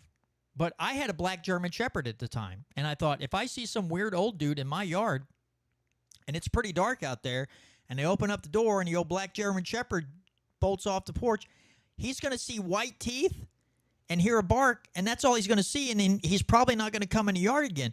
But some people can't be adults and say, let's handle this person to person in a civilized manner. The natural reaction is to go to someone in government and demand that these behaviors be corrected through laws or regulations. So, I mean, but give me your thoughts on what do you think freedom actually is compared to what people see it as today? Well, everything you do, I mean, you shouldn't, not everything in your life should be regulated, by, local or county or state government or federal government. It's overwhelming. And I mean, every time they put something new into effect, a lot of these things aren't things to protect us from predators. It's just to, come down on us more. And I don't like it. Yeah, I'll say Murray Rothbard would say that all the different entities of the government are just there to hype their own, basically to validate themselves more than check Right. and balance on each other. But John, I have a couple questions for you. Are you? First, I'll say, are you a pizza guy, John? I do like pizza. However, I can't have tomato sauce, so I've had to learn how to eat like different types of pizzas, like buffalo chicken pizza and stuff like that. The only thing I can't seem to find down here that's good is I can't find a good garlic pizza. Garlic pizza? Can't find one anywhere. So I guess my question is, have you tried thin crust pizza? They say it's like the St. Louis, Missouri, like Missouri's St. Louis areas. Like, have you tried thin crust pizza? I've had thin crust pizza before, not up in St. Louis though. Oh, okay. Because I have a lot of people. I used to work in an Italian restaurant, and we would sell thin crust pizza. And anyone who came in from New York absolutely hated it. So I just wanted to see if you'd tried emos or had an opinion on it. I do prefer thicker crust pizza, but that's just a personal preference. Oh, yeah. And It's then not- It's not because I'm from New York. so another question I had, I like asking people, especially candidates, is where do you get your news from? Like, where do you get your breaking news from, and then where do you get like your deep dives and analysis on like different big topics? A lot of times I'll either watch Real America's Voice, or I'm not familiar with Real America's Voice. What is that? yeah, you can. They usually have Trump's rallies on there. Yeah, Real America's Voice. You can download the app, and then there's different shows on there, and they do a lot of good coverage of his rallies and stuff. So I'm guessing, as a big fan of Trump, you would agree then that the mainstream media is an enemy of the people and that they lie constantly. Would you agree with that sentiment? Absolutely. I mean, they're funded by people like Bill Gates and George Soros, and we really need to. When I don't know if it's just a rumor or not, but I heard like last week I got some kind of notification on my phone that Elon Musk may buy AC and then get rid of Whoopi Goldberg and the cackling crew there. You know, that's a win for everybody. Oh yeah. Even the Democrats, I think. But that would be nice if we can start getting back to the facts, and newscasters kind of, you can see how they act a little different when they're talking about Trump and when they're talking about Biden. And, they have more enthusiasm when they're talking about Biden or cackling Harris. And, then they get to talking about Trump, and it's like, and on a more serious note here, Yeah. Oh yeah. Twisted. Right. But I guess not really not a question as much, but more just like a point. But I think of one of, like I said a minute ago, I think one of the biggest cruxes in America, like one of the biggest things holding America back from fixing itself, is the media. And I will just say, I don't think enough people support independent media. I don't think enough people watch independent YouTube shows, like follow well-respected journalists. Like, you can tell the well-respected journalists because they get kicked off of those big shows. Like they'll go on CNN or MSNBC once or twice, and then they won't have them back on there ever again because they told the truth, because they tell the truth in things like Syria. Like I said, I'm big on foreign policy, so independent journalism is the only place you can find reliable sources for anything happening overseas. I absolutely agree. And then I just, on a more personal note, have one more question for you. Since you live down in that area, I was looking at your district on a map earlier. Have you been to Bennett Springs before? I have. My first year here, I actually went quite a bit. And I can't tell you how many times I'd have a trout on the line, and I'd reach around to get my net, and I try to get them up. And the minute I get them out of the water and try to get them with the net, they fall off the hook. Oh yeah. That's definitely a classic angler tale for sure. I'm like I said, I'm from O'Fallon. I'm about 3 hours away from there, but I go down there about 4 or 5 times a year and fish at Bennett Springs for at least a weekend. So I'm down there 10 or 15 days a year, almost every year. So didn't know if you'd been over there yet, since I knew you were new to the area, and definitely wanted to recommend it to you. I will tell you, one of the things I do miss about New York is catching northern pike. I have a cousin and an uncle who go to Canada every year to catch pike, and they say it's amazing. They love doing that. Yeah, they're great fish. Absolutely delicious. Just good fighters. Oh yeah. You got to watch your fingers because they got some sharp teeth. Yeah. Oh yeah. I've heard that. That's the craziest I caught this is totally unrelated. We can get back to the show after this, but I went to Myrtle Beach 2 years ago and went fishing off the pier, because you don't have to have a license or anything. You just pay the pier people and they'll give you a pole. You can just go out onto their pier. And I caught like a 2-foot baby shark. And I got it all the way up the pier, and there was like a bunch of tourists who like came around and were watching me like pull up this 2-foot baby shark.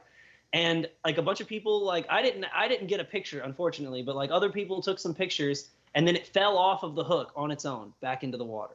because I was not looking forward to how I was going to get that out of the water and get my hook back out of its mouth. I was already panicking. So when it just fell off on its own, I was like, thank you. Don't have to deal with that.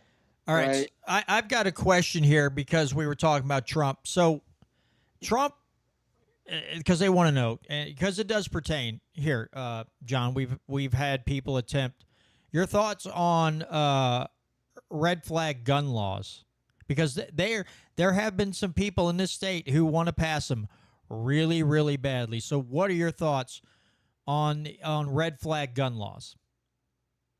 Absolutely not, of any sort. I'm against them. They're no good. They've got it in New York State. All you need is somebody to say, "Oh, I think that person's acting funny," and I know they've got guns, and as soon as it gets to the right people, they'll be knocking on your door, coming to take your stuff, and now you got to prove that you're okay to have them. No, that's communism.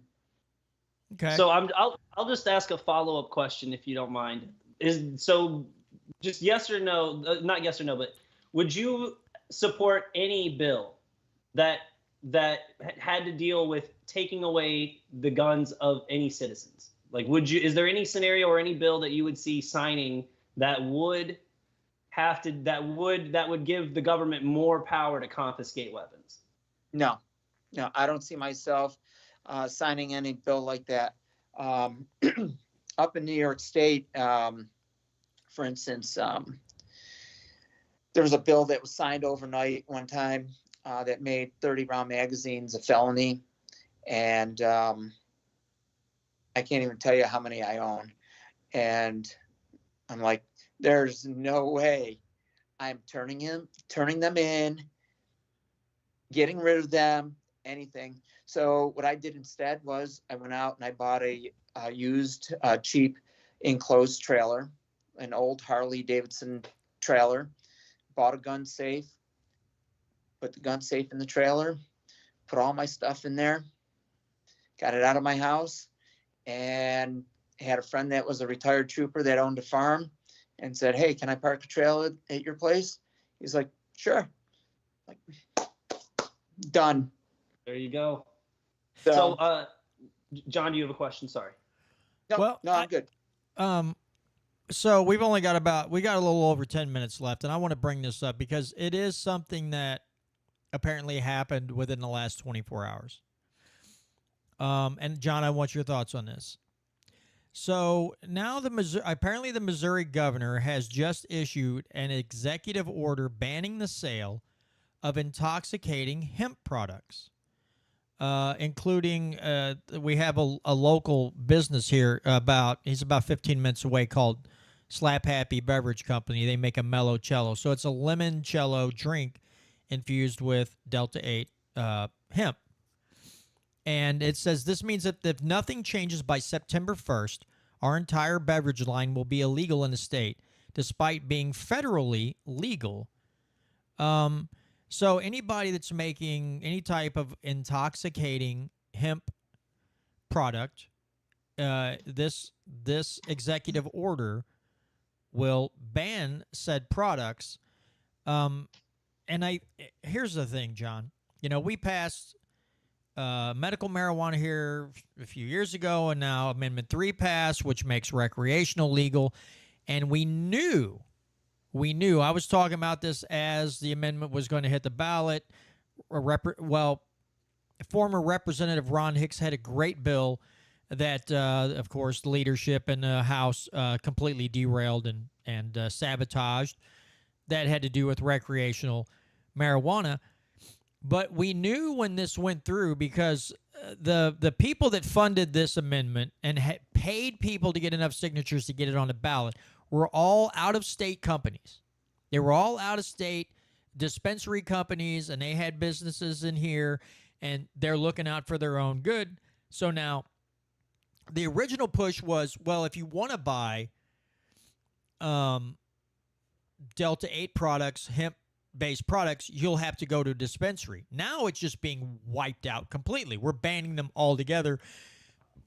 And there are a lot of hemp farms in Missouri, and a lot of them are less than 0.3% because that has to do with the farm bill. Some have more.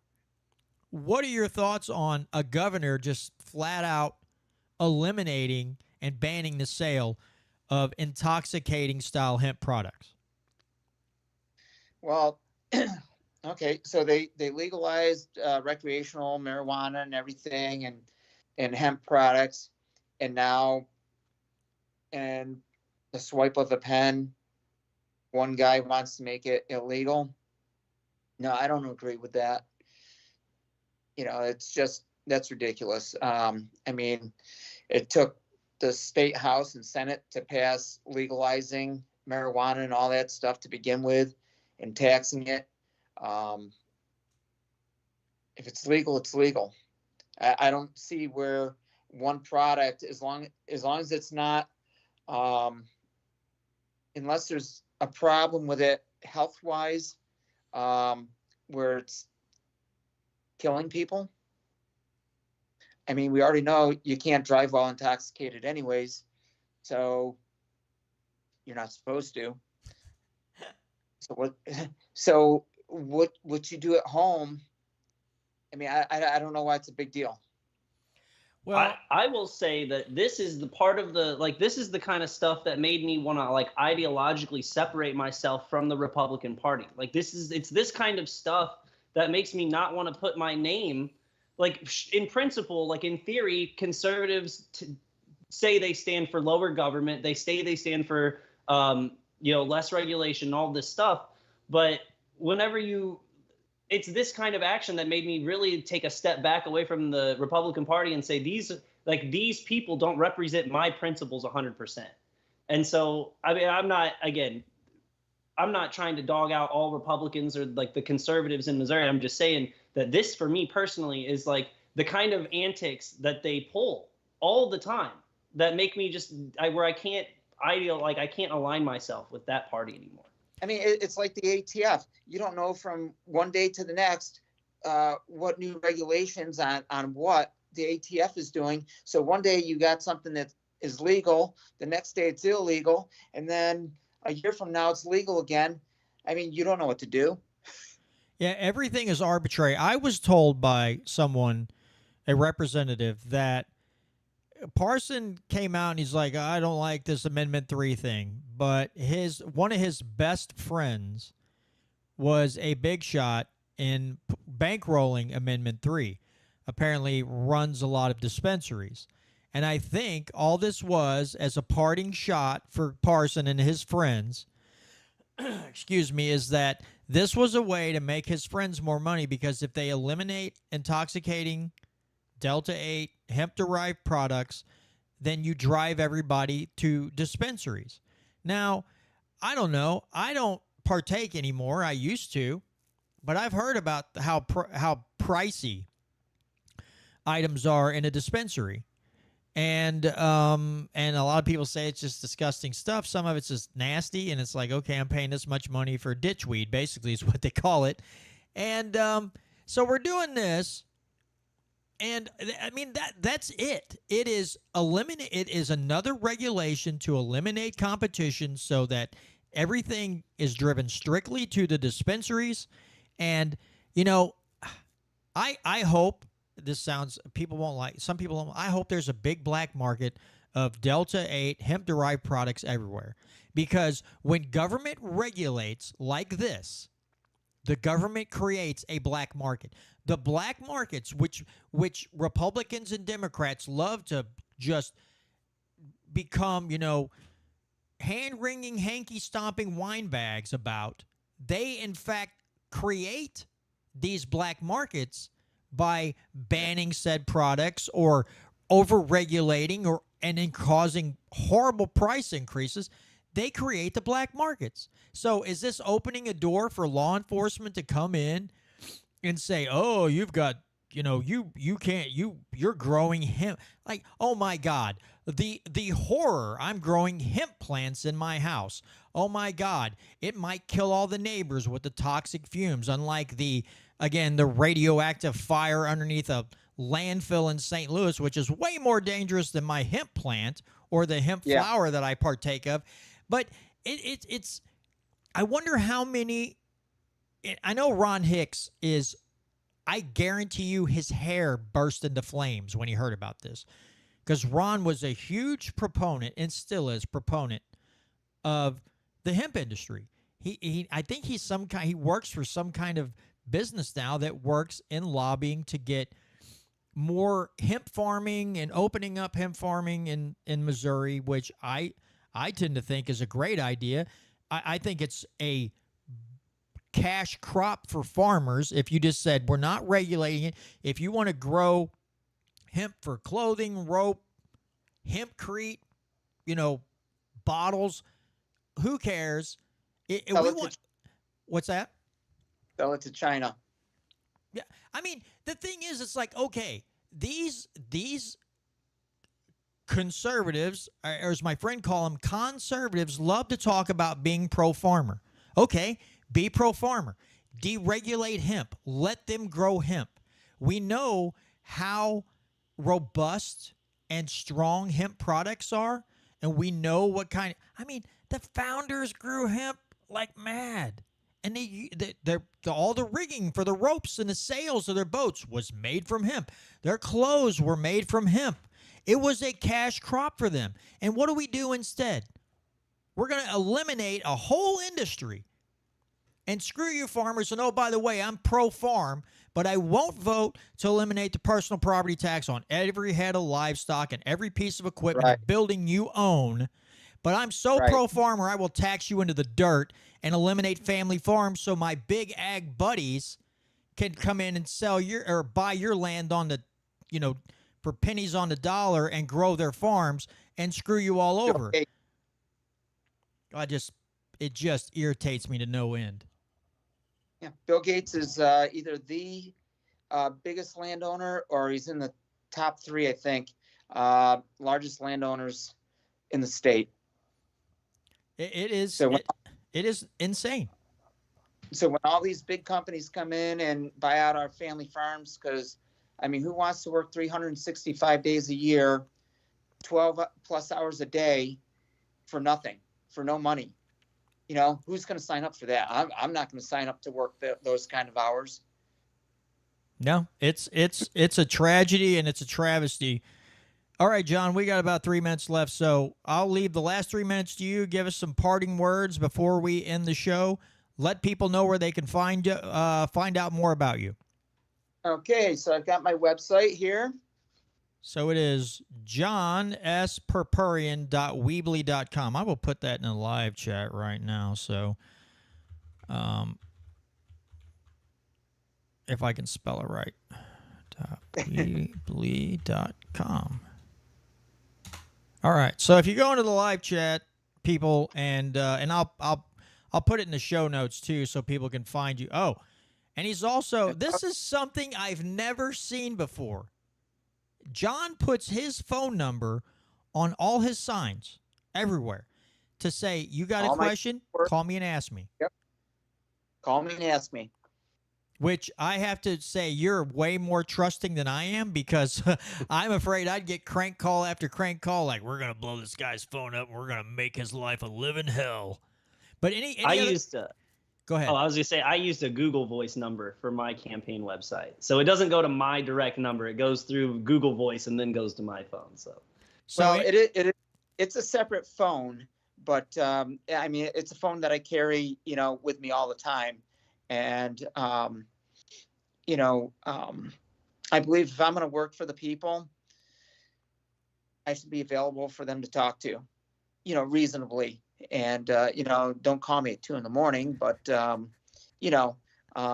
even though I would probably answer the phone, but, I should be there. So along with, not taking any lobby money or anything like that, I want to be there. And this is one of the reasons I decided to run. I'm just a taxpayer that's had enough of our representatives not representing us and not being there to hear us and getting back to us when we call into them. All right. It's busted. Well, John, thank you so much for joining us tonight for the whole 2 hours. I greatly appreciate your time. Best of luck to you in the primary here next week, and Thank hope to see you win your primary and maybe get elected. And if you do win your primary, maybe towards closer to election time, you have you come back on and talk a little bit more on some topics. But again, thanks for joining us, and have a you great for night. having- And Thank Brandon, you. I'll call you Thank you. back on Skype because this is a group call, so I'll end it. I'll call you back when I'm done recording. Okay, sounds good. Actually, I think John went ahead and checked off, so we're good. All right, folks. Well, that's gonna do it. Let me get rid of his. There we go. All right, so that's gonna do it for this week's edition of the Missouri Liberty Report. Thanks so much for joining me once again, or joining us once again. I say me, it's we. Joining us once again. And again, I'm looking for some other guests. I'm still trying to actively get Justin Amash on the show. Hopefully that gets done soon. Take care, everybody. Have a great week.